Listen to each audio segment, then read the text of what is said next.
बिस्मिल्लाहिर्रहमानिर्रहीम अस्सलाम वालेकुम। अपर लिम्ब के क्लिनिकल्स में आज जो क्लिनिकल हम डिस्कस करेंगे वो है वॉकमैन इस्चेमिक कॉन्ट्रैक्चर। अब ये क्या होता है?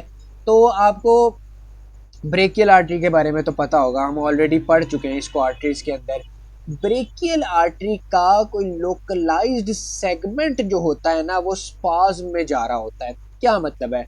यहाँ पर ना आप ब्रेकियल आर्टरी को जरा देखें। ये ब्रेकियल आर्टरी आपकी आ रही है। अब इसका कोई भी सेगमेंट, कोई भी पार्ट एक स्पाज्म में चला जाता है। स्पाज्म से क्या मुराद है? फॉर एग्जांपल उसकी बेंडिंग हो गई, उसकी टीयरिंग हो गई, ठीक है।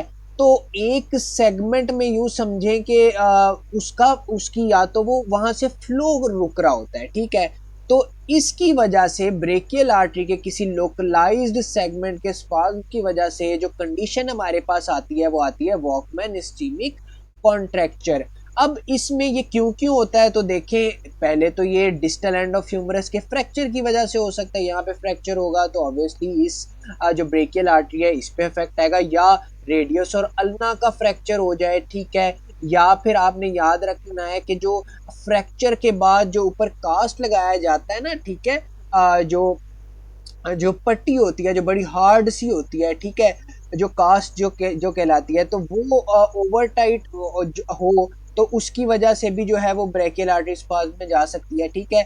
तो इन चीज़ों की वजह से जो है हमारे पास वॉकमैन इस्चेमिक कॉन्ट्रैक्चर हो रहा होता है।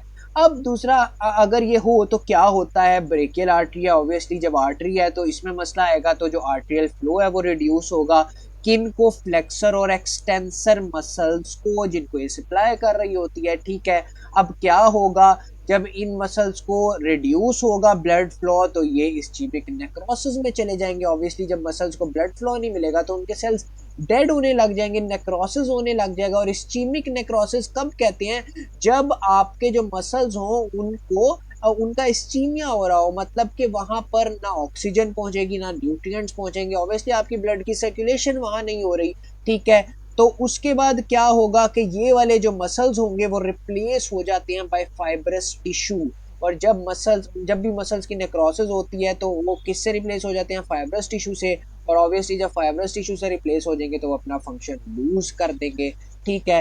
तो अभी तक हमने क्या देखा? हमने देखा कि ब्रेकियल आर्टरी के किसी लोकलाइज सेगमेंट के स्पाज्म की वजह से वॉकमैन इस्चेमिक कॉन्ट्रैक्चर हो रहा होता है। क्यों क्यों हो रहा होता है वो हमने देखा। फिर हमने देखा कि इसकी वजह से आर्टेरियल फ्लो, जो फ्लेक्सर और एक्सटेंसर मसल जिनको सप्लाई कर रही है, रिड्यूस होगा।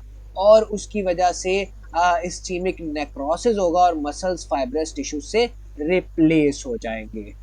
और अल्टीमेटली क्या होगा हमारे पास? जब मसल्स फाइब्रस टिश्यू से रिप्लेस होते हैं ना, तो आपने याद रखना है कि मसल्स का एक कॉन्ट्रैक्चर हो रहा होता है। मतलब मसल्स, ऑब्वियसली अब मसल्स जो है, मसल सेल्स डेड हो रहे हैं, उसकी जगह फाइब्रस टिश्यू आ रहा है तो मसल कॉन्ट्रैक्ट हो जाता है, ठीक है। So that was all about Walkman ischaemic contracture. Thank you very much.